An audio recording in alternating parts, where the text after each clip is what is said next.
میری ایک چھوٹی سی غلطی نے سب کچھ برباد کر دیا۔ میری بیٹی جو بچپن میں میرے گلے لگ کے سوتی تھی، جو ہنستی تو سارا گھر جگمگا اٹھتا تھا، جو مجھے ماں کہہ کے پکارتی، میری ساری تھکن اتار دیتی تھی، وہی بیٹی اب میری آنکھوں کے سامنے روز تھوڑا تھوڑا مر رہی تھی۔ اس کے چہرے پہ ایک عجیب سی بے رنگی چھا گئی تھی۔ اس کی آنکھوں میں ایک ایسا دکھ آ گیا تھا جو صرف میں دیکھ سکتی تھی۔ باقی سب کو تو لگتا تھا کہ وہ بہت خوش ہے، اس کا شوہر اسے چاہتا ہے، اس کے سسرال والے اسے عزت دیتے ہیں اور وہ خود بھی کسی چیز کی کمی کا ذکر نہیں کرتی۔ لیکن میں جانتی تھی میری بیٹی اندر سے کتنی خالی ہو چکی ہے۔ لوگوں کو اگر کبھی کچھ بتاتی بھی تو ہنستی ہوئی آواز میں کہتی سب ٹھیک ہے۔ اماں اور میں بھی اس کی بات سن کے خاموش ہو جاتی، حالانکہ میرے دل میں ایک دھڑکا سا لگ جاتا۔ میں ماں تھی، میں جانتی تھی کہ سب کچھ ٹھیک نہیں ہے، میں جانتی تھی کہ وہ کچھ چھپا رہی ہے، لیکن میں نے خود کو دھوکہ دیا، صرف اس لیے کہ میں نے ہی تو اس کی شادی کروائی تھی۔ میں نے ہی سب کے سامنے کہا تھا کہ رشتہ اچھا ہے، لڑکا نیک ہے، گھرانہ عزت دار ہے۔ میں نے ہی اسے رخصت کرتے وقت کہا تھا کہ بیٹی اب سسرال ہی تیرا اصل گھر ہے۔ اگر میں ایک بار اس کی آنکھوں میں جھانک لیتی، اگر میں اس کی خاموشی کو سن لیتی، اگر ماں ہونے کے ساتھ ایک عورت کی طرح سوچتی، تو شاید آج وہ اس حال میں نہ ہوتی۔ وہ بار بار مجھے دیکھتی تھی، جیسے کہنا چاہتی ہو کہ مجھے یہاں سے نکال لو، لیکن میری زبان پہ ہر بار کوئی نہ کوئی رسم، کوئی نہ کوئی روایت حاوی ہو جاتی اور میں چپ ہو جاتی۔ اب بہت دیر ہو چکی ہے، میری بیٹی اب زندہ نہیں رہنا چاہتی تھی۔ اس کا شوہر کہتا تھا کہ وہ اس سے محبت کرتا ہے، لیکن وہ یہ نہیں جانتا تھا کہ محبت صرف لفظوں سے نہیں ہوتی، اور جو کچھ میری بیٹی کے ساتھ ہو رہا تھا وہ ایسا بھیانک تھا کہ جب کوئی سنتا تو ان کی آنکھوں سے آنسو نکل آتے اور وہ حیران رہ جاتے تھے کہ ایسا کیسے ہو سکتا ہے۔ لیکن یہ سب کچھ میری وجہ سے ہو رہا تھا، اور یہ سچ میں کسی کو نہیں بتا سکتی تھی، کیونکہ اس سچ کے پیچھے ایک ایسا راز چھپا تھا جو میری بیٹی کو اندر ہی اندر نگل رہا تھا، اور اگر وہ راز کبھی کھل جاتا تو نہ صرف میرے گھر کی عزت خاک میں مل جاتی، بلکہ شاید میری بیٹی بھی کبھی مجھے معاف نہ کر پاتی۔ میرا نام عظمیٰ ہے اور میری بیٹی کا نام خوشبو ہے۔ ہم ایک بہت بڑے خاندان کا حصہ تھے، ایسا خاندان جہاں ہر دوسرے تیسرے دن کوئی دعوت، کوئی شادی یا کوئی رسم چلتی رہتی تھی، اور سب ایک دوسرے کے ساتھ جڑے ہوئے تھے۔ کیونکہ میں اور میرا شوہر آپس میں کزن تھے، اس لیے ہمارے خاندان کی جڑیں بھی ایک دوسرے میں گندی ہوئی تھیں۔ رشتے اس قدر الجھے ہوئے تھے کہ کبھی کبھی مجھے خود یاد نہ رہتا کہ کون کس کا کیا لگتا ہے، لیکن ایک بات طے تھی کہ اس خاندان میں میل جول بہت تھا، اور ہر ایک کی زندگی میں دوسرے کی مداخلت بھی اتنی ہی زیادہ تھی۔ ہمارے خاندان کی لڑکیاں تعلیم میں آگے تھیں، ہر کوئی کہتا تھا کہ فلاں کی بیٹی نے ڈاکٹر بن کے خاندان کا نام روشن کر دیا، فلاں کی بیٹی انجینئرنگ میں چلی گئی، فلاں کی بیٹی یونیورسٹی میں لیکچرر لگ گئی۔ لوگ تعریف کرتے نہیں تھکتے تھے، اور میں ان سب ماں باپ کو رشک سے دیکھتی تھی، لیکن میری اپنی بیٹی خوشبو ان سب سے مختلف تھی۔ اس نے کبھی پڑھائی میں دلچسپی نہیں لی، اس کا دل کتابوں میں نہیں لگتا تھا۔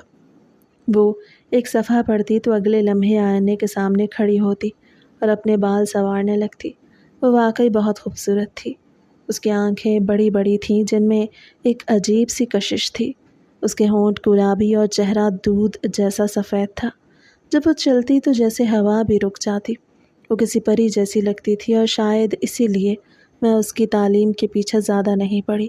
مجھے لگتا تھا کہ اگر اس کے پاس کوئی ڈگری نہ بھی ہوئی تو کیا فرق پڑتا ہے، خوبصورتی بھی تو ایک نعمت ہے جو ہر کسی کو نہیں ملتی۔ جب لوگ پوچھتے کہ آپ کی بیٹی نے کہاں تک تعلیم حاصل کی، تو میں شرمندہ ہو کے کہتی تھی کہ میٹرک کیا ہے، حالانکہ وہ 8ویں کے بعد ہی اسکول چھوڑ چکی تھی۔ میں ہر بار دل میں یہ دعا کرتی کہ کاش کوئی ایسا رشتہ آ جائے جو صرف اس کی خوبصورتی کو دیکھ کے فدا ہو جائے، اور میری یہ دعا بہت جلد قبول ہو گئی۔ ایک دن خرم نے خوشبو کو دیکھا اور بس دیکھتا ہی رہ گیا۔ خرم ہمارے ہی خاندان کا لڑکا تھا، بڑا تعلیم یافتہ اور سلجھا ہوا لڑکا تھا، مگر جب اس نے خوشبو کو دیکھا تو جیسے ساری عقل دھری کی دھری رہ گئی۔ اسے صاف صاف کہا کہ وہ اسی سے شادی کرے گا۔ باقی لڑکیاں چاہے جتنی بھی پڑھی لکھی ہوں، اسے کسی میں خوشبو جیسی بات نظر نہیں آئی۔ اس کے والدین نے پہلے کچھ اعتراضات اٹھائے، لیکن جب انہوں نے خرم کا اصرار دیکھا تو مان گئے۔ بات پکی ہو گئی اور شادی دھوم دھام سے ہو گئی۔ میں نے دل میں شکر ادا کیا کہ میری بیٹی کا نصیب سنور گیا، اور اب اگر وہ ایک بیٹا پیدا کر دے تو اس گھر میں اس کے قدم مضبوط ہو جائیں گے، کیونکہ خرم اپنے والدین کا بڑا بیٹا تھا، اور ان کے ہاں یہی رسم تھی کہ جو پہلی بہو وارث دیتی وہی سارا گھر سنبھالتی۔ لیکن اصل مسئلہ تب شروع ہوا جب شادی کو 6-7 مہینے گزر گئے اور کوئی خوشخبری نہ آئی۔ ہمارے خاندان میں پچھلے 4-5 سالوں میں 10 لڑکیوں کی شادیاں ہوئی تھیں، اور ابھی تک کسی کے ہاں بھی کوئی بچہ نہیں ہوا تھا۔ کچھ نے علاج شروع کر دیا، کچھ دعاؤں اور تعویذوں میں لگی ہوئی تھیں، اور کچھ خاموشی سے اپنی قسمت کا رونا رو رہی تھیں۔ میرا دل ہر دن ایک نئی پریشانی میں مبتلا رہتا۔ میں دعائیں مانگتی تھی، میں ہر جمعے کو صدقہ دیتی تھی، اور میں اپنی بیٹی کی آنکھوں میں جھانک جھانک کے جواب تلاش کرتی تھی۔ ایک دن میں نے اس سے ہمت کر کے پوچھ ہی لیا کہ تم لوگ کوئی فیملی پلاننگ تو نہیں کر رہے؟ تو وہ پہلے تو چپ ہو گئی، پھر دھیرے سے بولی، نہیں اماں، ایسا کچھ نہیں ہے۔ اس کے چہرے پہ کچھ تھا جو میں بے چین کر گیا، جیسے وہ کچھ چھپا رہی ہو، جیسے اس کی آنکھوں میں کوئی اور کہانی ہو، جیسے اس کے ہونٹوں پہ کوئی اور سچ دبا بیٹھا ہو۔ لیکن میں نے اس دن بات آگے نہیں بڑھائی۔ میں صرف اتنا بولی کہ اللہ تم دونوں کو خوش رکھے، بس جلدی سے مجھے نانی بنا دو۔ اور یہ سن کے وہ مسکرا دی، لیکن وہ مسکراہٹ بھی سچی نہیں تھی، جیسے صرف مجھے مطمئن کرنے کے لیے چہرے پہ لا دی ہو۔ تب مجھے اندازہ نہیں تھا کہ وہ مسکراہٹ ایک بہت بڑے سچ کا پردہ تھی، اور جو بات وہ زبان سے نہیں بول رہی تھی وہی بات ایک دن میری نیندیں اڑا دے گی اور میرے گھر کو اندھیروں سے بھر دے گی۔ میری بیٹی کی نند کی شادی ہو گئی، اور اسے شادی کے دوسرے مہینے میں ہی خوشخبری سنا دی کہ اس کا پہلا مہینہ ہے۔ بس اس کے بعد پھر میری بیٹی پہ دائرہ تنگ ہونا شروع ہو گیا۔ اب میری بیٹی کی ساس اسے بار بار طعنے دیتی کہ میری بیٹی نے تو پہلے مہینے میں ہی خوشخبری سنا دی، اور تمہارا تو سال پورا ہو گیا۔ اس کا شوہر بہت اچھا تھا، اسے اولاد کی کوئی جلدی نہیں تھی، لیکن وہ بھی کب تک اچھا رہتا؟ مرد کو بھی شادی کے 1-1.5 سال تک تو اولاد اسی لیے اچھی نہیں لگتی کہ اولاد آ جائے تو بیوی کا ٹائم مجھے نہیں ملے گا، لیکن اس کے بعد پھر وہ بھی صرف اولاد کے بارے میں ہی سوچتا ہے۔ میں بڑی پریشان تھی۔ میری بیٹی بہت بڑے خاندان میں گئی تھی، جبکہ پڑھی لکھی بھی نہیں تھی، اور میرے خاندان کی پڑھی لکھی ڈاکٹر لڑکیاں بھی پرچونوں والوں کے ساتھ بیاہ گئی تھی۔ ایسے میں میری بیٹی اگر واپس آ جاتی تو میرے سر میں سارے زمانے کی خاک پڑ جانی تھی۔ مسئلہ اولاد کا تھا، اور اولاد ہو ہی نہیں رہی تھی۔ ایک دن میری بیٹی میرے گھر آئی تو میں اسے ڈاکٹر کے پاس لے گئی، اور میں نے ڈاکٹر سے کہا کہ پتہ کریں بات کیا ہے۔ اس نے کافی سارے ٹیسٹ کیے، بہت سارے پیسے بھی لگے۔ پیسوں کی کمی ویسے بھی نہیں تھی ہمارے پاس۔ میرا شوہر باہر کے ملک ہوتا تھا، اور وہ ہر مہینے بہت سارے پیسے بھیجتا تھا۔ ڈاکٹر نے کہا کہ پکا مسئلہ تو نہیں لگ رہا، لیکن فی الحال آپ کی بیٹی میں ہی مسئلہ لگ رہا ہے۔ اس کے اندر کچھ کمزوری کے آثار نظر آ رہے ہیں۔ ایسا نہیں ہے کہ ماں نہیں بن سکتی، لیکن دیر ہو جائے گی۔ اس نے کہا کہ علاج شروع کروائیں۔ ویسے علاج سے ہوتا نہیں ہے خاص فائدہ، جب وقت آتا ہے نا تبھی ہونا ہوتا ہے، لیکن ہاں تھوڑی بہت دوائیاں دیتی ہوں جس سے اس کا نظام مضبوط ہو جائے گا۔ میری بیٹی گھر آئی تو رونا شروع ہو گئی، کہنے لگی کہ میری ساس تو روز مجھ سے پوچھتی ہے، روز کمرے میں آتی ہے، روز طعنے دیتی ہے۔ اب کیا ہوگا اگر یہ بات اس کو پتہ چل گئی؟ پھر کیا ہوگا؟ وہ کہنے لگی یہ تو میرے شوہر کے خاندان میں 2 لوگوں نے دوسری شادی بھی کی ہوئی ہے، یہ نہ ہو کہ میرا شوہر بھی دوسری شادی کر لے۔ اب میں کیا کروں؟ اپنی اکلوتی بیٹی کو اتنا پریشان دیکھ کے میں بھی پریشان ہو گئی، اور سوچنے لگی کہ اب کچھ تو کرنا پڑے گا۔ میں نے اپنی بیٹی کو گلے لگایا۔ اس کے چہرے پہ وہی اداسی تھی جو پچھلے کئی مہینوں سے میری آنکھوں کا درد بن چکی تھی۔ میں نے اسے کہا کہ خوشبو سب کچھ ٹھیک ہو جائے گا، اللہ سب بہتر کرے گا، میں تمہارا گھر برباد نہیں ہونے دوں گی، میں تمہارے لیے کچھ نہ کچھ ضرور کروں گی، تم بس ہمت نہ ہارنا اور اپنے شوہر کے ساتھ اچھے سے رہنا، کیونکہ میں نے دیکھا ہے کہ خرم اپنی بیوی سے محبت کرتا ہے، وہ ہر جگہ اس کا خیال رکھتا ہے، اسے ساتھ لے کے چلتا ہے، اور اس کے آرام کا بھی بہت دھیان رکھتا ہے۔ خوشبو نے میری باتیں چپ چاپ سنی، وہ کچھ نہیں بولی، صرف سر ہلا دیا، جیسے دل میں کوئی طوفان ہو اور ہونٹوں پہ تالے لگے ہوں۔ پھر وہ شام تک واپس چلی گئی۔ اس کا چہرہ جاتے ہوئے بھی اسی فکر میں ڈوبا ہوا تھا اور میرا دل اور زیادہ بے چین ہو گیا۔ شام کو جیسے ہی وہ رخصت ہوئی دروازے پہ دستک ہوئی۔ میں نے دروازہ کھولا تو سامنے ساتھ والے محلے کی ایک عورت کھڑی تھی۔ وہ ہمیشہ کی طرح پرانے کپڑوں میں مٹی سے لتھڑی ہوئی، سانس پھولی ہوئی، جیسے ابھی ابھی دوڑتی ہوئی آئی ہو۔ اس کے ساتھ اکثر اس کے بچے بھی ہوتے تھے، لیکن آج وہ اکیلی آئی تھی۔ وہ غریب عورت تھی، اس کے کئی بچے تھے اور ہر سال اس کے گھر ایک نیا بچہ آتا۔ محلے کے لوگ جب بھی زکوٰۃ یا فطرانہ دیتے تو زیادہ تر اسی کو دیتے، کیونکہ اس کی حالت دیکھ کے ہر کسی کا دل پسیج جاتا۔ وہ کہنے لگی کہ باجی، میرے ہاں پھر سے ولادت ہو گئی ہے، اگر اس دفعہ فطرانہ دینا ہو یا زکوٰۃ ہو تو ہمیں دے دینا۔ میں نے اسے اوپر سے نیچے تک دیکھا اور کہا، کب تک بچے پیدا کرتی رہو گی؟ مر جاؤ گی ایک دن۔ اس نے میری بات پہ ہلکا سا ہنستے ہوئے کہا، باجی، میرے شوہر کو بچوں کا بہت شوق ہے، اس لیے میں کچھ نہیں کہتی۔ اس کی بات سن کے میں خاموش ہو گئی۔ میں نے سر ہلایا اور کہا، ٹھیک ہے، اس بار میں تمہیں ہی زکوٰۃ کے پیسے بھی دوں گی اور فطرانہ بھی۔ وہ خوش ہو کے چلی گئی۔ اس کی پیٹھ دیکھتے ہوئے میں دروازے پہ کھڑی بہت دیر تک سوچتی رہی۔ ایک طرف وہ عورت تھی جسے بچوں کی ضرورت نہیں تھی اور وہ سال میں ایک بچہ پیدا کر رہی تھی۔ دوسری طرف میری بیٹی تھی جس کا رشتہ اولاد کی وجہ سے خطرے میں پڑ چکا تھا اور ابھی تک ماں بننے کی خوشی اسے نصیب نہیں ہوئی تھی۔ میں نے کمرے میں آ کے دروازہ بند کر لیا اور چپ چاپ بیٹھ گئی۔ ذہن جیسے کسی بھنور میں گھوم رہا تھا۔ میرے اندر عجیب سی کشمکش شروع ہو چکی تھی۔ کچھ دیر پہلے تک میں صرف پریشان تھی، لیکن اب میرے دماغ میں ایک واضح خیال ابھرنے لگا۔ میرے اندر عجیب سی کشمکش شروع ہو چکی تھی۔ کچھ دیر پہلے تک میں صرف پریشان تھی، لیکن اب میرے دماغ میں ایک واضح خیال ابھرنے لگا۔ ایک ایسا خیال جو شاید کسی عام ماں کے دل میں نہ آتا، لیکن میں عام ماں نہیں تھی۔ میں عظمیٰ تھی اور میں اپنی بیٹی کی خوشی کے لیے کچھ بھی کر سکتی تھی، اور اب میرے دماغ میں ایک مکمل منصوبہ بن چکا تھا، جو کچھ دن پہلے تک صرف ایک دھندلا سا خدشہ تھا، اب وہ ایک پکا فیصلہ بنتا جا رہا تھا۔ رات کو تقریباً 10 بجے میرے فون کی گھنٹی بجی۔ اسکرین پہ خوشبو کا نام جگمگا رہا تھا۔ میرا دل ایک دم زور سے دھڑکا۔ میں نے کال اٹھائی تو وہ گھبراہٹ میں بول رہی تھی، امی، یہاں میرے شوہر کی خالہ زاد بہن آئی ہے اور وہ خرم کے ساتھ بہت فری ہونے کی کوشش کر رہی ہے۔ وہ ہر وقت اس کے آس پاس رہتی ہے، ہنستی ہے، چھیڑتی ہے اور سب کچھ ایسے کر رہی ہے جیسے وہی اس گھر کی بہو ہو۔ میں نے کہا تو خرم سے بات کرو، لیکن وہ کہنے لگی، اماں، میری ساس بھی کچھ عجیب باتیں کر رہی ہے۔ وہ کہہ رہی ہے کہ یہ لڑکی مجھے بہت پسند ہے، بڑی نیک اور پیاری بچی ہے، کہیں ایسا نہ ہو کہ وہ میری جگہ کسی اور کو بہو بنا لے اور خرم کی دوسری شادی کروا دے۔ میں نے اسے پرسکون رہنے کا کہا، لیکن میرے دل میں آگ بھڑک اٹھی۔ میں نے فون بند کیا تو میرے ہاتھ کانپ رہے تھے۔ میں سمجھ گئی کہ اب اگر میں نے کچھ نہ کیا تو میری بیٹی کا گھر ہمیشہ کے لیے ہاتھ سے نکل جائے گا۔ اب وقت آ گیا تھا کہ جو سوچا ہے وہ کر کے دکھاؤں اور جلدی سے کچھ ایسا کروں جو سب کچھ بدل دے۔ میں نے اگلے ہی دن اس عورت کو بلایا جو ساتھ والے محلے میں رہتی تھی، وہی عورت جس کے ہر سال ایک بچہ ہوتا تھا۔ اس کی حالت ہمیشہ ہی خستہ ہوتی، پھر بھی وہ ہر وقت مسکراتی رہتی۔ جب وہ میرے گھر آئی تو میں نے کہا، رمضان تو ابھی شروع نہیں ہوا، لیکن ہم تمہیں ایڈوانس میں زکوٰۃ اور فطرانہ دے دیتے ہیں۔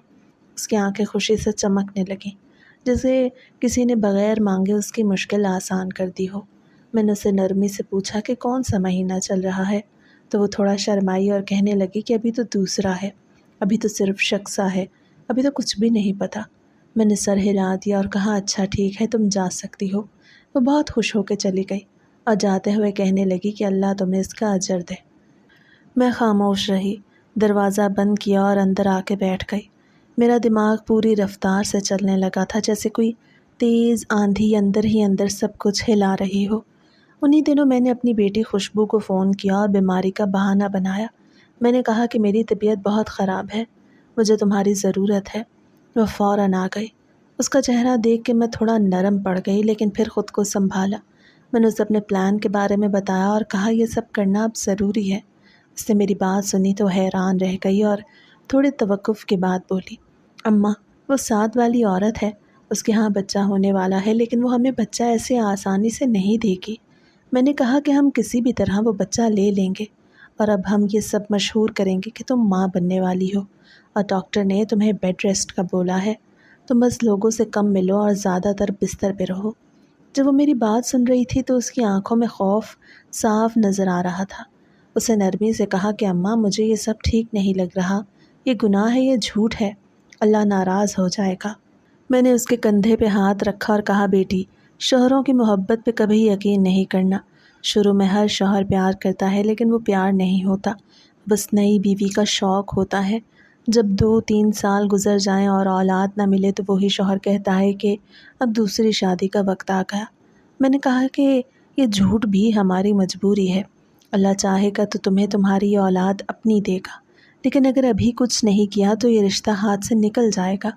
میری باتیں سن کے وہ بہت پریشان ہو گئی، لیکن آخر کار اس نے سر جھکا دیا اور دھیرے سے کہا، جیسا آپ کہیں گی ویسا ہی کروں گی۔ میں نے فوراً یہ خبر خرم تک پہنچائی اور اس کی ماں تک بھی، کہ خوشبو کو کھڑے کھڑے چکر آ گیا اور وہ بے ہوش ہو گئی۔ پھر میں نے کچھ پیسے دے کے ڈاکٹر سے جھوٹی رپورٹ بنوائی اور کہا کہ مبارک ہو، خوشبو ماں بننے والی ہے۔ خرم نے یہ خبر سنی تو وہ خوشی سے پاگل ہو گیا۔ اس کی ماں نے بھی سجدہ شکر ادا کیا اور دونوں نے کہا کہ خوشبو کا بہت خیال رکھا جائے گا۔ خوشبو نے اپنے شوہر سے کہہ دیا کہ وہ کچھ دن ماں کے گھر رہنا چاہتی ہے کیونکہ ڈاکٹر نے مکمل آرام کا کہا ہے۔ خرم نے فوراً کہا بالکل ٹھیک ہے، تم وہی رہو، ہم خود بھی فکر کرتے ہیں، تم آرام کرو۔ تقریباً 1 ہفتہ گزرا تو خرم بیٹی کو لینے کے لیے آ گیا۔ میں نے اس وقت ایک پرانا رواج یاد دلا دیا۔ میں نے کہا کہ ہمارے خاندان میں تو یہ رواج ہے کہ بیٹی کا پہلا بچہ ماں کے گھر پیدا ہوتا ہے اور بیٹی سارا وقت اپنی ماں کے پاس گزارتی ہے۔ تم اگر چاہو تو بیٹی کو لے جاؤ، لیکن جیسے ہی تیسرا مہینہ شروع ہوگا خوشبو یہاں آ جائے گی۔ خرم نے تھوڑا سا سوچا اور کہا ٹھیک ہے، ویسے بھی 3 مہینے تک تو کوئی پتہ نہیں چلتا۔ اس کے بعد خوشبو اپنے سسرال واپس چلی گئی۔ وہاں اس نے ایک ماہر اداکارہ کی طرح سب کے سامنے اداکاری کی۔ وہ کبھی اچانک اٹھ کے کہتی کہ مجھے بہت زیادہ الٹی آ رہی ہے، کبھی کہتی کہ مجھے کچھ کھٹا کھانے کا دل کر رہا ہے، کبھی چٹنی، کبھی اچار، کبھی کچھ، اور اس طرح اپنے شوہر کو بھی اشاروں پہ نچانا شروع کر دیا۔ خرم اس کی ہر بات مانتا، اس کے لیے کچھ بھی لانے کو تیار رہتا، اور خوشبو اس کے ہر لاڈ سے فائدہ اٹھاتی۔ 2 مہینے اس نے اپنے سسرال میں گزارے اور جب وہ واپس میرے گھر آئی تو اپنے ساتھ اپنا سامان بھی لے آئی۔ کبھی کبھار خرم اسے دیکھنے آتا تو میں اس سے پہلے ہی خوشبو کو تیار کر دیتی، اسے ایک نکلی پیٹ باندھ دیتی اور کمر پہ تکیہ رکھ کے لٹا دیتی تاکہ خرم کو لگے کہ وہ واقعی حاملہ ہے، اور میں بھی پاس بیٹھی رہتی تاکہ کوئی بات بگڑ نہ جائے۔ خوشبو نے خرم سے یہ بھی کہہ دیا تھا کہ میں نے ایک منت مانی ہے کہ جب تک بچہ پیدا نہیں ہوتا ہم ایک دوسرے کے قریب نہیں آئیں گے، کیونکہ یہ اولاد بہت مشکل سے آ رہی ہے۔ خرم مان گیا اور اس نے کہا جیسے تم کہو گی ویسے ہی ہوگا۔ وہ خود بھی اس کے آرام کا بہت خیال رکھنے لگا، اور میں نے اسی طرح جھوٹ اور فریب سے آہستہ آہستہ 8 مہینے گزار لیے۔ میرے دل میں بس ایک ہی فکر تھی کہ اب سب کچھ منصوبے کے مطابق ہو جائے، اور وہ عورت جس کے یہاں بچہ ہونے والا تھا اس سے بچہ حاصل کرنے کا موقع ہاتھ سے نہ نکلے۔ اور پھر اللہ کی کرنی ایسی ہوئی کہ جس دن اس ہمسائی عورت کے یہاں ولادت متوقع تھی وہ خود ہی میرے پاس آ گئی۔ اس کا چہرہ زرد تھا، پسینے سے بھیگا ہوا، سانس پھولا ہوا اور آواز کانپتی ہوئی۔ وہ کہنے لگی باجی میری طبیعت بہت خراب ہو رہی ہے، میرا شوہر شہر سے باہر گیا ہے، بچے بھی سب چھوٹے ہیں، کوئی دیکھنے والا نہیں، آپ ہی مجھے ہسپتال لے جائیں۔ میں نے ایک نظر اپنی بیٹی کی طرف دیکھا، اس کے چہرے پہ حیرت اور بے یقینی کی ملی جلی کیفیت تھی۔ میں نے اس کے آنکھوں میں آنکھیں ڈال کے اشارہ کیا جیسے کہہ رہی ہوں آج ہمارے سارے مسئلے ختم ہو سکتے ہیں، آج وہ دن آ چکا ہے جس کا ہم اتنے مہینوں سے انتظار کر رہے تھے۔ میں نے اس عورت سے نرمی سے کہا ٹھیک ہے بیٹھو ذرا، پانی تو پیو۔ میں نے جلدی سے اندر جا کے ایک گلاس میں پانی ڈالا اور اس میں نیند کی دوا ملا دی۔ واپس آئی اور گلاس اس کے ہاتھ میں تھما دیا۔ اس نے ایک ہی سانس میں سارا پانی پی لیا۔ تھوڑی ہی دیر میں اس کی پلکیں جھپکنے لگیں اور پھر اس کا سر ایک طرف ڈھلک گیا، وہ بے ہوش ہو گئی۔ میرے دل کی دھڑکن تیز ہو گئی، لیکن ساتھ ہی خوشبو بھی پریشان ہو رہی تھی کہ اب ہم نے جو سوچا وہ حقیقت بننے جا رہا تھا۔ لیکن اگلا مرحلہ بہت مشکل تھا، ہمیں اندازہ نہیں تھا کہ ڈیلیوری کیسے کروائی جائے۔ میں نے جلدی سے اس محلے کی ایک عورت کو بلایا جس سے پہلے بھی بات ہوئی تھی، لیکن اسے بہت زیادہ پیسے مانگے۔ میں نے کہا تمہیں جو مانگنا ہے مانگو، میں سب دوں گی، بس آج کا کام کر دو۔ اسے کہا میں دائی ہوں، کام ہو جائے گا، فکر نہ کرو۔ وہ اندر آئی اور کمرے کا دروازہ بند کر دیا۔ میری بیٹی بھی اندر موجود تھی۔ ہم سب گھبراہٹ میں ایک دوسرے کو دیکھ رہے تھے، جیسے خود کو یقین نہ ہو رہا ہو کہ ہم کیا کرنے جا رہے ہیں۔ لیکن جیسے ہی اس عورت نے کام شروع کیا، اچانک وہ ہمسائی کی طبیعت بہت زیادہ بگڑنے لگی۔ وہ بری طرح کراہنے لگی، اس کے منہ سے عجیب عجیب آوازیں نکلنے لگیں۔ وہ عورت جسے ہم نے بلوایا تھا وہ خود بھی گھبرا گئی۔ اس نے کہا اب ہسپتال لے جانا پڑے گا ورنہ کچھ بھی ہو سکتا ہے۔ ہم نے دیر نہ کی اور فوراً ایمبولینس بلوائی اور اسے لے کے ہسپتال روانہ ہو گئے۔ ہسپتال والوں نے بڑی کوشش کی اور عورت کی جان تو بچ گئی لیکن اس کا بچہ مر چکا تھا۔ میری ساری امیدیں ایک دم زمین بوس ہو گئیں۔ جو خواب میں نے بنے تھے وہ ایک پل میں ٹوٹ گئے۔ اس دوران کسی محلے کے بچے نے خرم کو فون کیا اور بتایا کہ خوشبو کے گھر والوں نے کسی عورت کو ایمبولینس میں ہسپتال بھیجا ہے۔ وہ سب بہت پریشان ہیں۔ خرم فوراً خوشبو کو فون کر کے اس کی لوکیشن پہ ٹریس کرتا ہوا ہسپتال پہنچ گیا۔ وہ سیدھا میرے سامنے آ گیا اور خوشبو کی طرف دیکھا۔ خوشبو بالکل صحت مند نظر آ رہی تھی۔ اس کا چہرہ تر و تازہ تھا، اس کا جسم حاملہ عورتوں جیسا بالکل بھی نہیں لگ رہا تھا۔ خرم نے حیرت اور غصے سے پوچھا کہ یہ سب کیا ہے؟ تم تو ماں بننے والی تھی، تم تو بیڈ ریسٹ پہ تھی، یہ سب کیا چکر ہے؟ میں نے اور چھپانے کی کوشش کی لیکن وہ ہم دونوں کی حالت دیکھ کے سب کچھ سمجھ چکا تھا۔ مجبوراً ہمیں اسے سب کچھ سچ سچ بتانا پڑا کہ ہم نے یہ جھوٹ کیوں بولا اور کیا سوچ کے سب کچھ کیا۔ خرم کا چہرہ غصے سے سرخ ہو گیا۔ اس نے ہمیں بہت کچھ سنایا، بہت برا بھلا کہا۔ اس کی آنکھوں میں وہ شوہر والی محبت نہیں رہی لیکن وہ انسان تھا۔ اس نے ہمیں اس مصیبت سے نکالا۔ جب ہمسائی عورت کو ہوش آیا تو وہ یہی بولی کہ میری طبیعت بہت زیادہ خراب ہے۔ میں ساتھ والوں کے گھر گئی اور وہیں بے ہوش ہو گئی۔ ہمسایوں نے بھی یہی بیان دیا کہ انہوں نے اس عورت کو ہمیں ہسپتال لے جاتے دیکھا تھا، اس لیے عورت یہی سمجھی کہ ہم نے اس کی مدد کی، لیکن اس کا بچہ قسمت سے نہ بچ سکا۔ معاملہ کسی نہ کسی طرح دب تو گیا لیکن خرم سب جان چکا تھا اور اب وہ معاف کرنے کے موڈ میں بالکل نہیں تھا۔ اسے اپنے ماں باپ کو بھی سب کچھ بتا دیا اور وہ لوگ آگ بگولا ہو گئے۔ انہوں نے کہا کہ ہم ایسے دھوکے باز لوگوں سے رشتہ نہیں رکھیں گے۔ ہماری بہو نے جو کیا ہے وہ ناقابل معافی ہے، ہم تو اسے طلاق دلوائیں گے۔ میں نے سب کے سامنے ہاتھ جوڑ دیے۔ میں نے بیٹی کی طرف سے معافی مانگی، میں روئی گڑ گڑائی لیکن وہ سب سخت ہو چکے تھے۔ تب خرم نے آہستہ سے کہا کہ میں اسے طلاق نہیں دوں گا کیونکہ میرے دل میں اب بھی اس کے لیے کچھ باقی ہے، لیکن اب میں دوسری شادی ضرور کروں گا۔ میری بیٹی کی آنکھوں سے آنسو بہنے لگے۔ مجھے ایسے دیکھ رہی تھی جیسے میں ہی اس کی زندگی کی سب سے بڑی مجرم ہوں۔ میرا بنایا ہوا پلان اس کے لیے ایک ایسا طوفان بن گیا جس نے سب کچھ اجاڑ دیا تھا۔ اب وہ صرف اپنے گھر کو بچانا چاہتی تھی۔ وہ آہستہ سے بولی کہ کر لو دوسری شادی، بس مجھے طلاق نہ دینا۔ اب سب کچھ جیسے الٹ گیا تھا۔ میرے سارے خواب، میرے سارے منصوبے، میرے سارے وعدے مٹی میں مل چکے تھے اور میری بیٹی ایک ایسی زندگی کی طرف جا چکی تھی جہاں صرف سمجھوتا تھا، خاموشی تھی اور میرے گناہ کا بوجھ تھا جو اب ہمیشہ اس کے ساتھ رہنے والا تھا۔ وہ لوگ میری بیٹی کو ساتھ لے تو گئے لیکن اب ان کو میری بیٹی کو تانے دینے کا جیسے سرٹیفکیٹ مل گیا۔ کس طرح سے اس کو پریشان کر رہے تھے۔ اب تو شوہر بھی ساتھ نہیں تھا۔ ساس بھی کہتی دھوکے باز عورت ہے، ہزار طرح کی باتیں سناتی۔ اب تو میری بیٹی دن بدن کمزور ہونے لگی اور اس کے چہرے سے مسکراہٹ جیسے ہمیشہ کے لیے چھن گئی ہو۔ گھر میں اس کے شوہر کی دوسری شادی کے قصے ایسے ہونے لگے جیسے کسی گھر کے لڑکے کی شادی کی تیاریاں ہو رہی ہوں، لیکن اس سے پہلے کہ وہ شادی کے لیے ہاں کرتے میری بیٹی بے ہوش ہو گئی اور پتہ چلا کہ وہ ماں بننے والی ہے۔ میری بیٹی کا بے ہوش ہو کے گر جانا صرف ایک بہانہ یا ڈرامہ نہیں تھا جیسے ہم نے سب کو دکھایا، بلکہ وہ سچ میں ماں بننے والی تھی۔ یہ خبر ہمیں اس وقت ملی جب ہم سب تھک چکے تھے، جھوٹ بول بول کے، سچ چھپاتے چھپاتے اور سب کو راضی کرنے کی اداکاری کرتے کرتے۔ جیسے ہی خرم کو اصل بات پتہ چلی تو پہلے تو وہ حیران رہ گیا، لیکن اگلے ہی لمحے اس کے چہرے پہ خوشی دوڑ گئی۔ اسے میرے سامنے کھڑے ہو کے صاف صاف کہا مجھے اب دوسری شادی نہیں کرنی۔ اگر مجھے اسی عورت سے یعنی خوشبو سے اولاد مل رہی ہے تو پھر کیا ضرورت ہے کسی اور کو لانے کی۔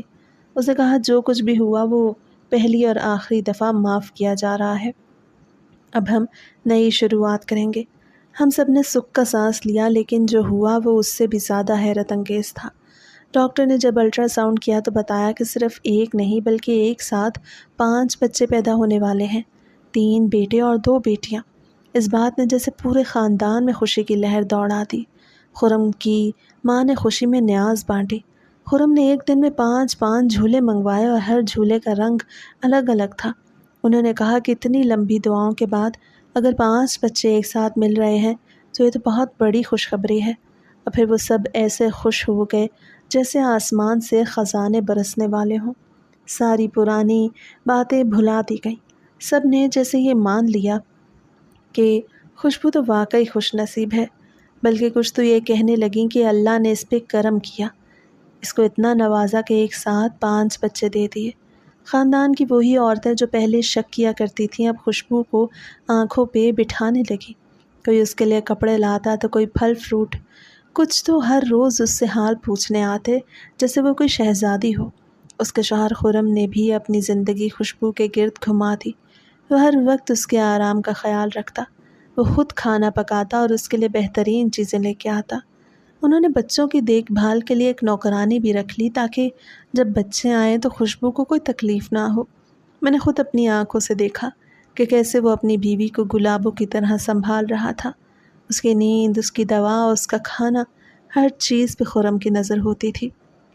اور میری بیٹی بھی اتنے دنوں کے بعد پھر سے جینے لگی تھی۔ اس کے چہرے پہ وہی چمک لوٹ آئی تھی جو کبھی میری نظروں کا سکون ہوا کرتی تھی۔ گھر میں ہر طرف بچوں کے آنے کی تیاریاں ہو رہی تھیں۔ 5 بچوں کے لیے الگ کمرے بن رہے تھے، ہر بچے کے لیے الگ الگ بیڈ بنوایا گیا اور ان کے ناموں کی فہرست بھی بن چکی تھی۔ کچھ کپڑے بازار سے لیے گئے، کچھ خاص طور پہ سلائے گئے۔ سب کچھ ایک خواب کی طرح لگ رہا تھا۔ میں خود بھی ہر دن دعا کرتی تھی کہ اللہ بس اب کرم ہی کرنا، یہ وقت سلامت نکل جائے۔ خوشبو کا ہاتھ تھام کے میں اسے کہتی، دیکھو بیٹی، اب تمہاری زندگی سنور چکی ہے، اب جو کچھ پیچھے ہوا وہ سب بھول جاؤ۔ تمہیں اللہ نے عزت دی، خوشی دی اور وہ سب کچھ دیا جس کا تم نے کبھی خواب نہیں دیکھا تھا، لیکن پھر جیسے کسی نے خواب کا دروازہ توڑ دیا ہو، سب کچھ ایک پل میں زمین پہ آ گرا۔ وہ دن آ گیا جب ڈلیوری کا وقت تھا۔ ہم سب تیار تھے، ہسپتال کے لیے گاڑی کھڑی تھی۔ خوشبو کو نرمی سے اٹھایا گیا، اس نے میرے ہاتھ کو مضبوطی سے پکڑ رکھا تھا، جیسے کہہ رہی ہو کہ ماں دعا کرنا سب خیر سے ہو جائے۔ ہم ہسپتال پہنچے، ڈاکٹرز بھی تیار تھے اور ہم سب مطمئن تھے، لیکن پتہ نہیں کیوں میرے دل میں ایک بے چینی سی تھی، جیسے اندر سے کوئی آہستہ آہستہ چیخ رہا ہو، جیسے کچھ ٹھیک نہیں ہونے والا۔ پھر وہ وقت آیا جب باہر کھڑے خرم کو بلایا گیا اور ڈاکٹر نے کہا کہ خوشبو کی طبیعت بہت بگڑ گئی ہے، خون کی کمی ہو گئی ہے اور ہمیں پوری کوشش کرنی پڑے گی۔ ہم سب سجدے میں گر گئے۔ ہم سب نے اللہ کو پکارا، لیکن شاید آسمان سے لکھا جا چکا تھا۔ ڈاکٹر باہر آیا اور اس کے چہرے پہ سنجیدگی تھی۔ اس نے کہا کہ ہم نے خوشبو کی جان بچا لی ہے، لیکن افسوس کہ 5 بچے اس دنیا میں آ کے دوبارہ چلے گئے۔ ہم کچھ نہیں کر سکے۔ وہ لمحہ جیسے کسی نے میرا سینہ چیر دیا ہو۔ خرم کی چیخ نکلی۔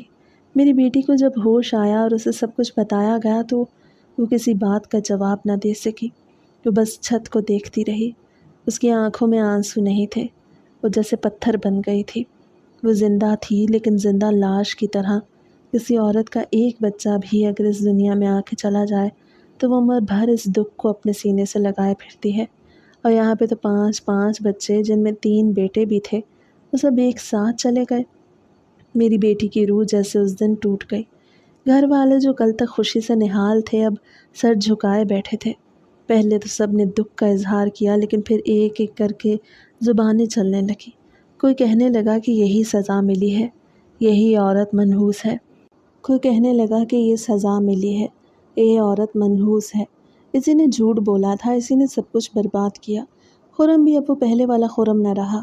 وہ پریشان تو تھا، لیکن اس کی پریشانی اب محبت میں نہیں بلکہ غصے میں بدلنے لگی۔ وہ میری بیٹی سے بات کرتا، لیکن اس کی زبان میں وہ نرمی نہ رہی جو پہلے تھی۔ وہ ہر چھوٹی بات پہ چڑھ جاتا، بار بار کہتا، اگر تم نے وہ سب کچھ نہ کیا ہوتا تو شاید ہمارے بچے زندہ ہوتے۔ میری بیٹی مجھے دیکھتی تو اس کی آنکھوں میں صرف ایک سوال ہوتا، ماں کیا ہم نے واقعی اتنا بڑا گناہ کیا کہ ہمیں اتنی بڑی غلطی کی کہ اس کی سزا ہمارے 5 بچوں کی موت ہے؟ میرا دل خون کے آنسو روتا تھا، میری زبان پہ الفاظ نہیں رہتے تھے، میرے اندر صرف ایک خالی پن رہ گیا تھا جس میں صرف پچھتاوا تھا اور میری بیٹی کی وہ ٹوٹی ہوئی آواز جو اب کبھی پوری نہ ہو سکے گی۔ کہتے ہیں کہ وقت کے ساتھ سارے غم بھر جاتے ہیں، لیکن ایسا ہر معاملے میں نہیں ہوتا۔ اولاد کا غم بھولنا آسان نہیں ہوتا۔ پھر بھی 1 سال گزر گیا، 1 سال ملا جلا تھا۔ کبھی میری بیٹی کو ہی باتیں سنائی گئی، کبھی کہا گیا کہ نہیں اس کے ساتھ برا ہوا۔ یہ بات ہے کہ میاں بیوی کا رشتہ قائم تھا اور خرم نے دوسری شادی کا نام نہیں لیا تھا۔ اس کے بعد پھر سے 7-8 مہینے گزرے تو کہنے لگے کہ دوسری شادی کروانی ہوگی کیونکہ ہمیں تو وارث چاہیے، ہمارے گھر کا بڑا بیٹا ہے۔ اس دفعہ تو میری بیٹی نے خود اجازت دی اور کہا کہ مجھے کوئی مسئلہ نہیں، شادی کروا دے۔ بے شک ایک عورت کیسے یہ اجازت دے سکتی ہے؟ کس طرح سے اس نے یہ بات کی ہوگی یہ میں جانتی ہوں۔ میری بیٹی کے نصیب میں تو وہم اور درد ہی لکھے تھے جو میرے نصیب میں بھی نہیں تھے۔ میرے نصیب میں تو صرف شوہر سے دوری تھی۔ میرا شوہر پردیسی تھا۔ 20 سال کی پردیس کی زندگی میں اس نے صرف 3 دفعہ چکر لگایا، لیکن شوہر سے زیادہ اولاد کے دکھ تکلیف دیتے ہیں عورت کو۔ لیکن اس دفعہ پھر قسمت میں ہمارے ساتھ یا تو کوئی مذاق کرنے کا ٹھیکہ اٹھا رکھا تھا یا پھر قسمت مہربان ہونے والی تھی کہ جیسے ہی دوسری شادی کی بات ہوئی پھر سے پتہ چلا کہ میری بیٹی ماں بننے والی ہے۔ ایک دفعہ پھر سے خرم نے کہا کہ مجھے شادی نہیں کرنی اور میں اسی کے ساتھ خوش ہوں۔ وہ تو پہلے بھی شادی نہیں کرنا چاہتا تھا، اس کے گھر والوں نے ہی شور ڈالا ہوا تھا۔ خیر 2-4 مہینے اسی طرح گزر گئے۔ وہ لوگ ڈاکٹر کے پاس تو گئے لیکن پوچھا نہیں کہ بچے ہیں کتنے، بیٹا ہے یا بیٹی۔ پھر ایک دن ڈاکٹر نے خود ہی بتایا کہ 2 بیٹے ہونے والے ہیں۔ اس بات پہ پھر سے سب لوگ خوش ہو گئے کہ 2 بیٹے تو ہو جائیں گے، ہو سکتا ہے کہ اللہ نے ہمیں ابھی بھی نوازنے کا سوچا ہو۔ یہ بات خوشبو نے کہی تھی اور وہ کہنے لگی کہ بس میں اپنے دونوں بیٹوں کو پا کے خوش ہو جاؤں گی۔ اب وہ ہر طرح سے اپنا خیال رکھ رہی تھی، کوئی بھی غفلت نہیں کرتی تھی اور اس کا شوہر بھی اس کا بہت خیال رکھ رہا تھا، یہاں تک کہ اسے ٹینشن نہ ہو اس لیے وہ اسے پہاڑی علاقوں میں لے گیا اور ڈلیوری کے 2 مہینے پہلے واپس لے آیا۔ ہر طرح سے میری بیٹی کا خیال رکھا جا رہا تھا، اس کے ناز نخرے اٹھائے جا رہے تھے، اس کے لیے اچھے سے اچھا کھانا بنایا جا رہا تھا اور اس کے آرام کا خاص خیال رکھا جا رہا تھا۔ بچوں کے لیے جھولے لائے گئے، ان کے کپڑے تیار کیے جا رہے تھے، ان کے کمروں کی سجاوٹ ہو رہی تھی۔ سب کچھ اس انداز سے ہو رہا تھا جیسے کسی بڑی خوشی کی تیاری ہو۔ ڈاکٹر نے بتایا کہ اس بار دونوں بیٹے ہیں اور دونوں صحت مند ہیں۔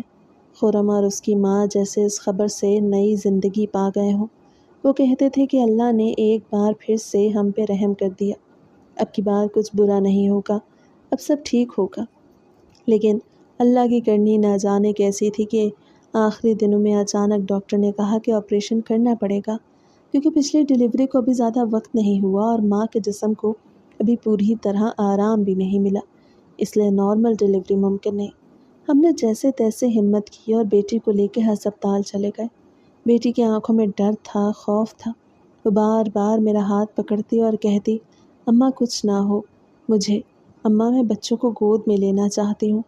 میں نے اس کے سر پہ ہاتھ پھیرا اور کہا کہ کچھ نہیں ہوگا، اللہ بہت بڑا ہے، اس بار سب اچھا ہوگا۔ لیکن پھر وہ لمحہ آیا جب آپریشن شروع ہوا اور گھنٹوں بعد جب ڈاکٹر باہر نکلا تو اس کے چہرے پہ خاموشی چھائی ہوئی تھی۔ اس نے کہا کہ ماں کی جان تو بچا لی لیکن بچوں کو نہیں بچا سکے، وہ دونوں اس دنیا میں آ کے سانس بھی نہ لے سکے۔ یہ سن کے میرے پیروں تلے زمین نکل گئی۔ میری بیٹی جو اندر بے ہوش پڑی تھی، جس کے کانوں میں ابھی یہ خبر نہیں سنی تھی، اب اس دنیا کے 2 اور سائے کھو چکی تھی۔ وہ 2 بیٹے جو اس کی جینے کی آخری امید تھے، وہ بھی اب اس کی جھولی سے جا چکے تھے۔ اس بار وہ صدمہ نہ سہ سکی، اس کے دل اور دماغ نے کام کرنا بند کر دیا۔ وہ آنکھیں بند کیے پڑی رہی اور ڈاکٹر نے کہا کہ وہ کوما میں چلی گئی ہے، نہ آنکھ ہلتی ہے، نہ ہونٹ جنبش کرتے ہیں، نہ دل کی دھڑکن میں تیزی ہے، بس ایک خاموشی ہے جو ہر سانس کے ساتھ بڑھتی جا رہی ہے۔ میں روتی ہوئی باہر نکلی، میرے کپڑے آنسوؤں سے بھیگ چکے تھے۔ میرے دل میں ایک ہی بات تھی کہ شاید میری کسی نیت یا عمل کی سزا میری بیٹی کو مل رہی ہے۔ میں جیسے دیوانی ہو گئی۔ میں سیدھی اپنی ہمسائی کے دروازے پہ گئی، وہی عورت جس کا بچہ میں نے چوری کرنے کا منصوبہ بنایا تھا۔ اسے دروازہ کھولا تو میں اس کے قدموں میں گر گئی۔ میں نے روتے ہوئے کہا کہ مجھے معاف کر دو، میری بیٹی کوما میں چلی گئی۔ شاید اللہ کا عذاب ہم پہ اسی لیے آیا کیونکہ میں نے تمہارے بچے کو تم سے چھیننے کی کوشش کی تھی۔ وہ پہلے تو حیران رہ گئی اور پھر کہنے لگی کہ میں تو تمہیں اپنا محسن سمجھتی تھی کہ تم نے میرے مشکل وقت میں میری مدد کی، لیکن آج تم نے خود ہی بتا دیا کہ تم ہی میرے بیٹے کی قاتل ہو۔ میں اس کے چہرے پہ نفرت تھی، اس کی آواز کانپ رہی تھی، اس کی آنکھوں میں آنسو بھی تھے لیکن غصہ بھی تھا۔ وہ کہنے لگی اگر تم وہ سب کچھ نہ کرتی تو آج میرا بچہ میرے پاس ہوتا۔ تم نے میری ممتا کو اجاڑا اور اب تم کہتی ہو کہ میں معاف کر دوں۔ میں کبھی معاف نہیں کروں گی۔ میں اس کے قدموں میں گر کے روتی رہی۔ میں نے کہا کہ میری بیٹی کا عذاب میرا عذاب ہے۔ جب تک تم معاف نہیں کرو گی میری بیٹی ٹھیک نہیں ہوگی۔ تم ماں ہو، تم جانتی ہو کہ اولاد کے بغیر زندگی کیسی ہوتی ہے۔ میری بیٹی اب بالکل خالی ہو چکی ہے، وہ زندہ ہے مگر جیسے مر چکی ہے۔ جب میں نے اسے بتایا کہ میری بیٹی 25 دنوں سے کوما میں ہے، وہ ایک بار بھی آنکھ نہیں کھولتی، وہ ایک بار بھی آواز نہیں نکالتی، وہ ہلتی بھی نہیں جیسے پتھر کی ہو گئی ہو، تو اس کا دل بھی نرم پڑ گیا۔ وہ کہنے لگی کہ اگر تم سچ میں اتنی بڑی سزا پا چکی ہو اور اگر تم سچ میں معافی مانگنے آئی ہو تو میں تمہیں معاف کرتی ہوں۔ میں اللہ سے دعا کروں گی کہ تمہاری بیٹی کو زندگی واپس ملے، لیکن دل کے اندر جو زخم ہے وہ کبھی نہیں بھریں گے۔ میں اس کی بات سن کے بھیگی آنکھوں سے گھر واپس آئی۔ ہسپتال کی دیواروں کے درمیان میں نے ہر روز ایک نئی اذیت کا سامنا کیا۔ سسرال والوں نے علاج پہ خرچ کرنے سے انکار کر دیا۔ وہ کہنے لگے کہ اب مزید پیسے نہیں لگائیں گے، جو ہوگا اللہ کی رضا سے ہوگا۔ ہم نے لوگوں سے ادھار لیا، زیور بیچا، کپڑے گروی رکھے، صرف اس لیے کہ میری بیٹی کی سانسیں چلتی رہیں۔ ہر دن ہمارے لیے قیامت جیسا ہوتا تھا، ہر گھنٹہ ہماری ہمت توڑتا تھا، اور ہر رات امید کے ساتھ ختم ہوتی تھی۔ 25 دن بعد میری بیٹی نے آنکھ کھولی، ایک ہلکی سی آہ اس کے لبوں سے نکلی، ایک لرزتا ہوا سانس، اور میں نے اپنی بیٹی کو زندہ محسوس کیا۔ میری آنکھوں سے آنسو بہنے لگے۔ میں نے اس کا ہاتھ چوم لیا، میں نے اس کے ماتھے کو سہلایا اور کہا اللہ نے ہماری سن لی۔ ڈاکٹروں نے کہا کہ ابھی اسے زیادہ حرکت نہ دی جائے۔ میں نے فیصلہ کیا کہ اسے سیدھا اپنے گھر لے جاؤں گی، نہ سسرال نہ شوہر، بس میری آغوش جہاں وہ دوبارہ جی سکے۔ میں نے اسے ہسپتال سے اپنے گھر لے آئی۔ خرم آیا، نہ اس کی ماں نہ اس کا باپ، بس میں تھی اور میری وہ بیٹی جس کی زندگی کے چراغ میں ابھی بھی روشنی باقی تھی، اور میں چاہتی تھی کہ وہ چراغ اب کبھی نہ بجھے۔ جب سے وہ یہاں آئی ہوئی تھی نہ اس کے شوہر نے فون کیا نہ سسرال والوں نے، کسی نے بھی خبر نہ لی، یہاں تک کہ 1 سال گزر گیا۔ میری بیٹی کے صبر اور خاموشی کا ایک طویل سال۔ وہ ہر دن میرے ساتھ گزارتی تھی، وہ زیادہ بات نہیں کرتی تھی، وہ کبھی کبھی میرے سامنے بیٹھ جاتی اور خاموشی سے دیوار کو دیکھتی رہتی، جیسے وہ سوچ رہی ہو کہ اس کی زندگی کہاں سے شروع ہوئی تھی اور کہاں جا پہنچی۔ میں اس کی آنکھوں میں وہ سوال دیکھتی جو وہ زبان پہ نہیں لاتی تھی۔ میں اسے کھانے کے لیے بلاتی تھی، وہ چپ چاپ میرے ساتھ بیٹھتی اور 2-3 نوالے لے کے ہاتھ روک لیتی۔ اس کے چہرے پہ پہلے جیسی رونق نہیں رہی تھی، اس کی ہنسی کہیں کھو چکی تھی اور وہ صرف جینے کے عمل کو جاری رکھے ہوئے تھی، جیسے وہ خود بھی جینا نہ چاہتی ہو، جیسے وہ صرف اس لیے سانس لے رہی ہو کہ میں اس کے ساتھ ہوں۔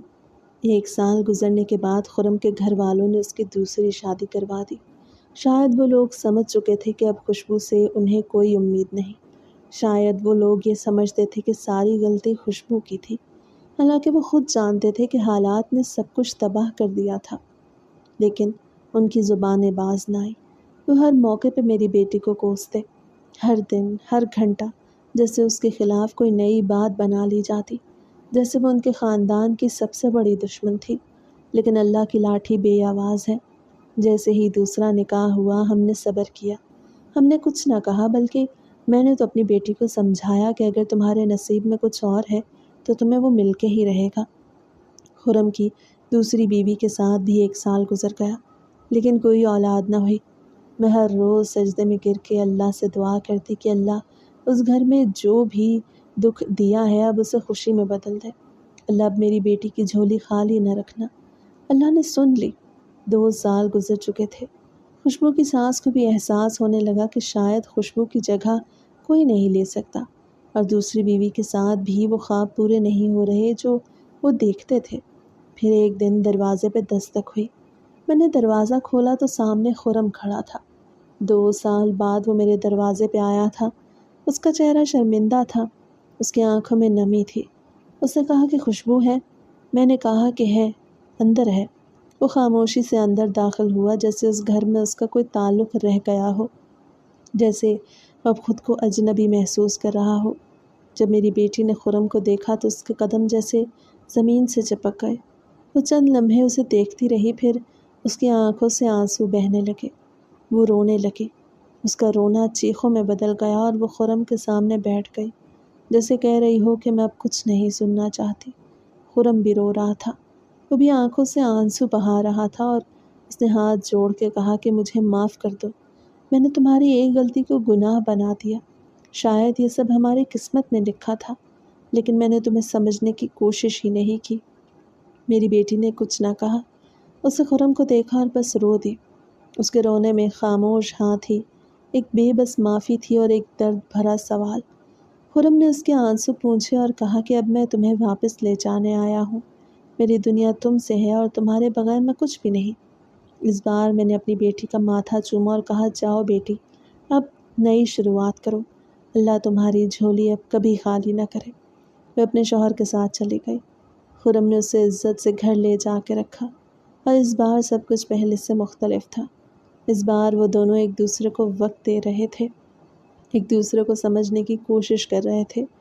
خوشبو پہلے سے زیادہ خاموش ہو چکی تھی، لیکن خرم اب اس کی ہر خاموشی کو سمجھنے لگا تھا۔ وقت گزرتا گیا اور پھر ایک دن وہ خوشخبری آئی جس کا ہمیں برسوں سے انتظار تھا۔ خوشبو ماں بننے والی تھی۔ جب اس نے یہ خبر دی تو میری آنکھیں نم ہو گئیں۔ میں نے اللہ کا شکر ادا کیا۔ اس بار کوئی ڈرامہ نہیں تھا، کوئی فریب نہیں تھا، صرف سچ تھا، اور سچ میں جو طاقت ہے وہ جھوٹ میں تو کبھی نہیں ہو سکتی۔ 9 مہینے بڑے سکون سے گزرے۔ خوشبو کی ہر لمحے کی دیکھ بھال کی گئی۔ خرم نے اس کا خیال رکھا۔ ڈاکٹر بھی کہتے تھے کہ سب ٹھیک ہے، کوئی خطرہ نہیں۔ جب وہ دن آیا جب خوشبو کو ہسپتال لے جایا گیا تو میری سانسیں رک گئیں۔ میں ساری رات جاگتی رہی، لیکن اس بار اللہ نے کرم کیا۔ میری بیٹی کی گود میں ایک پیارا سا بیٹا آیا، ایک صحت مند خوبصورت بچہ۔ خرم نے اسے گود میں لیا اور کہا اب میری دنیا مکمل ہو گئی ہے۔ خوشبو نے جب بچے کو اپنی باہوں میں لیا تو اس کے چہرے پہ ایسی روشنی تھی جو میں نے کبھی نہ دیکھی تھی۔ اب ان کے پاس ایک ہی بیٹا ہے، لیکن وہ دونوں اسے جان سے زیادہ چاہتے ہیں۔ وہ ہر پل اس کے ساتھ جیتے ہیں، اسے ہنساتے ہیں، اس کی ہر حرکت پہ شکر ادا کرتے ہیں۔ خوشبو اب پہلے جیسی نہیں رہی، وہ بہت بدل چکی ہے، لیکن وہ اب مطمئن ہے۔ وہ جان چکی ہے کہ اللہ جب دیتا ہے تو بے حساب دیتا ہے۔ خرم نے اپنی دوسری بیوی کو طلاق دے دی۔ سسرال والے ابھی بھی باتیں کرتے ہیں، کبھی کبھی طنز بھی کرتے ہیں، کبھی کبھی پرانی باتیں بھی چھیڑ دیتے ہیں، لیکن اب خرم اور خوشبو ان باتوں کو سن کے صرف مسکرا دیتے ہیں۔ وہ جان چکے ہیں کہ لوگوں کا کام باتیں کرنا ہے اور زندگی جینے کا نام ہے۔ اب وہ دونوں اپنے بیٹے کے ساتھ اپنی زندگی گزار رہے ہیں، سادگی سے، خاموشی سے، لیکن سکون کے ساتھ۔ اور میں اپنی بیٹی کو دیکھ کے اللہ کا شکر ادا کرتی ہوں کہ آخر کار اس کی جھولی بھر گئی اور وہ ماں بن گئی، جس کی دعا میں نے ہر دن مانگی تھی۔